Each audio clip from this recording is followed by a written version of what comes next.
Kinston Forest School, located in Blackstone, Virginia, was founded in 1966 by the Lunenburg-Nottoway Educational Foundation.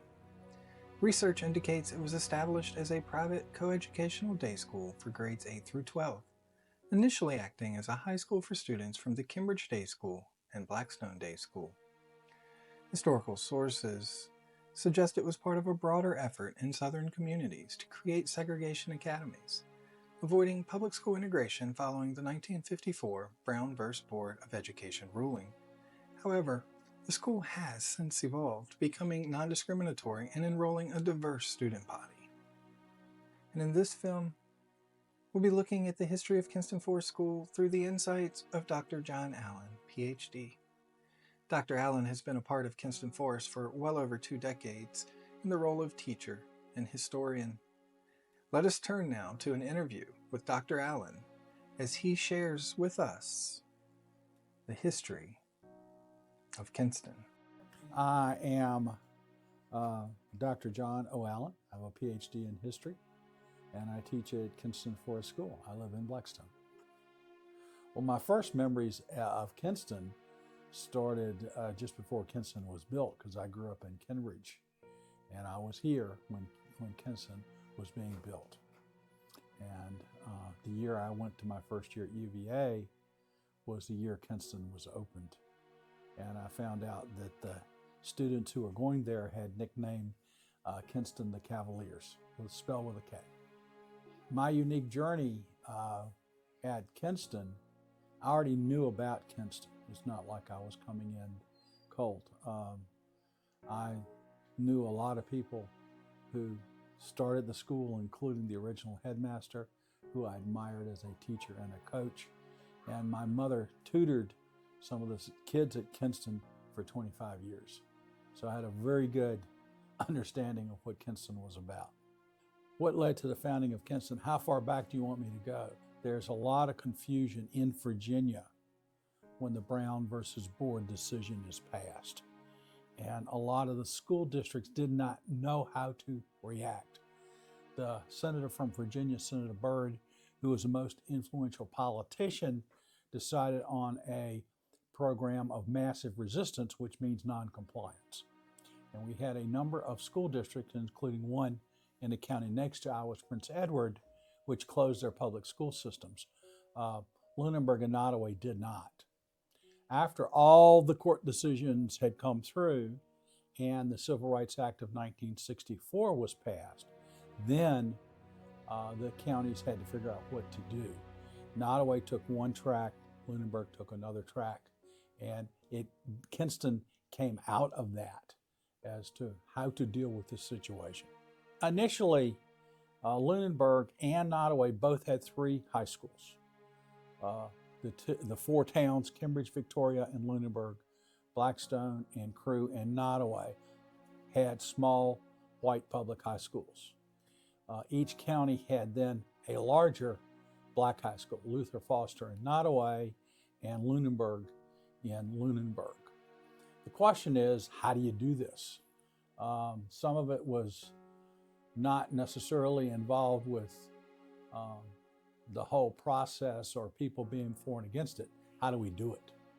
And Lunenburg decided, because their facilities were old, the newest facility was the black high school actually, to build an entirely new high school and combine all 3 at once. The Cambridge High School had already been integrated to a certain degree. It was token, but we had some African American students spread out through the school in the elementary and in the high school. As far as I know, Nottoway did not. In Nottoway, they decided to have school choice, which means any individual in the county could select the school they wanted to go to. And they would do it that way for 3 years. So this is kind of the background of Kinston Forest. The trigger for it was not really the integration with the students, but the integration of the faculty. The court order basically said Amelia and Nottoway had to have integrated faculty the following years. That triggered the foundation of Kinston Forest. The first headmaster was Don W. Deaton. He was the assistant principal at Cambridge, had been the football coach and the girls' basketball coach, and he was beloved by the students. He got along with the students great, particularly the guys. He promised he was going to have a football season that first year, and he does. And then later on, the next year, they started the girls' basketball team, and they continued their winning tradition Deaton had started. They were undefeated for like 4 years in a row. I know the first year, instead of having a homecoming dance, they had an opening, and the vice president of the Education Foundation was John M. Webb's daughter, Ann Garnet Webb, who I'd gone to high school with. And they went right in with a lot of the normal high school activities, etc. They had to put together, though, populations from school systems that had been competing.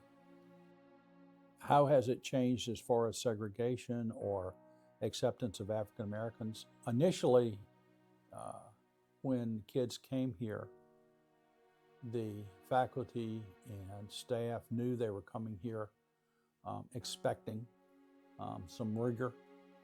That hasn't changed. Now we have African Americans, they are expected to perform the same way, and I have not been disappointed. We have had some outstanding African American students, and that goes back over 30 years. How would I describe Kinston today as compared to where it was?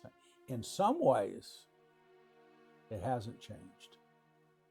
I think the values at the beginning are still the values we have today. I think the values that the teachers are trying to apply, communicate, and inculcate are identical to what was at the beginning. I think culture has changed some and those types of things. I think the goal is still the same. How has the school's mission evolved, maybe since its founding? And what are some defining moments or transformative periods in its history? As far as I can tell, the mission of the school really hasn't changed. It's been based in the Judeo-Christian values and character and honor and college preparation. Now, the legal issues regarding segregation, the size of the school, all of these things have dramatically changed. Initially, Blackstone and Cambridge had day schools for the elementary. Kinston was just a high school. When the rules changed regarding when it becomes a no longer segregated school, it becomes integrated to the degree that it does. It changed the student population some, and it would grow to K through 12 at this time. At the beginning, there was one 5,000 square feet education building and one 5,000 square foot office library building. That's where it started, and it was all upper school.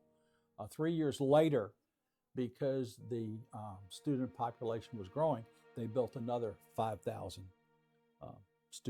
square foot building and added to it. That's the way it stood until 1999. And then they built another building. Then they would build a lower school building in 2003. Well, I'm currently involved in writing the school's history and going through all the documents and also the local newspaper and getting an understanding of what I didn't know.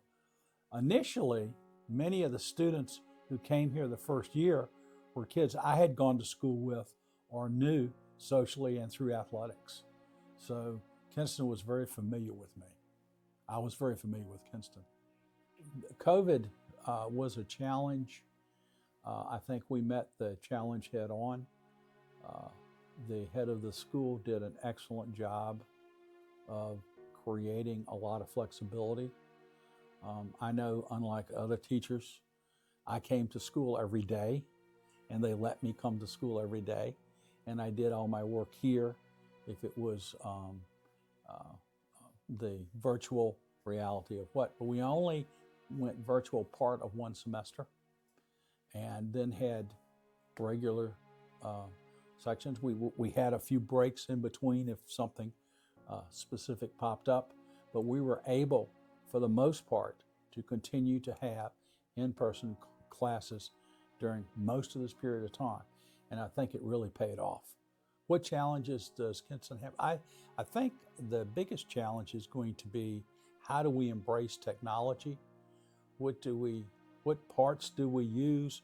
What parts do we have to guard against?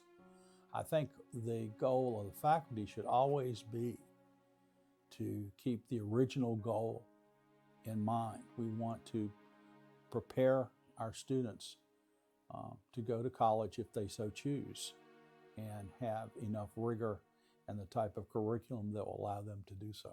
What are some of the unique traditions? Spelling Cavaliers with a K.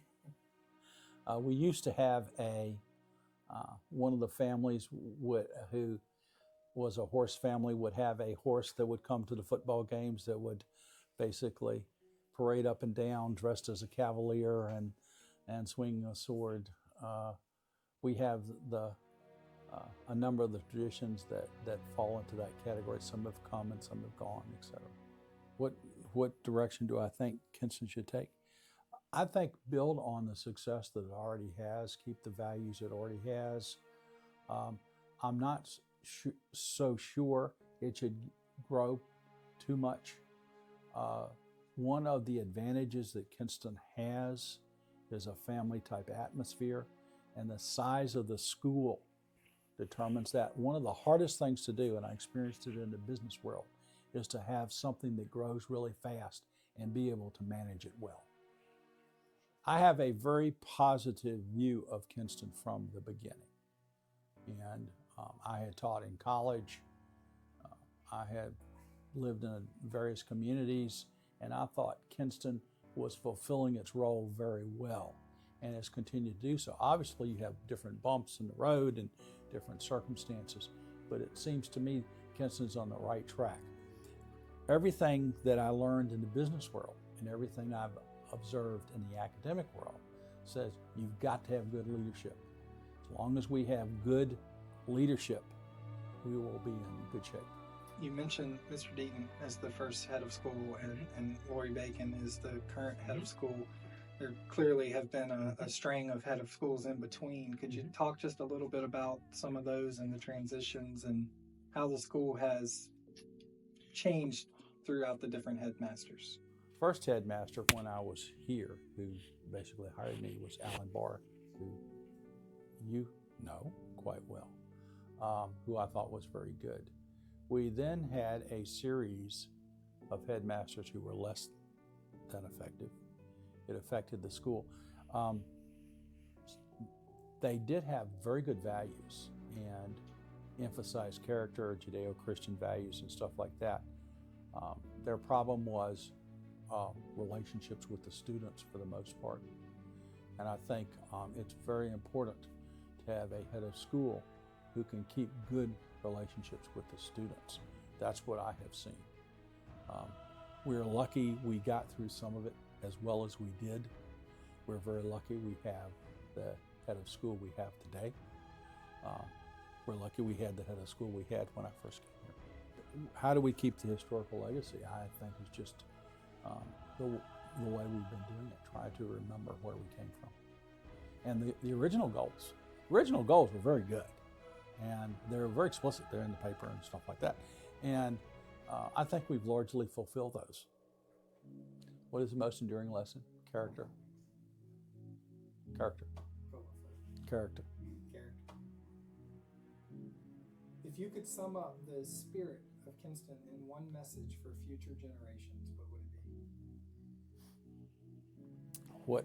it be? One message, never ever give up.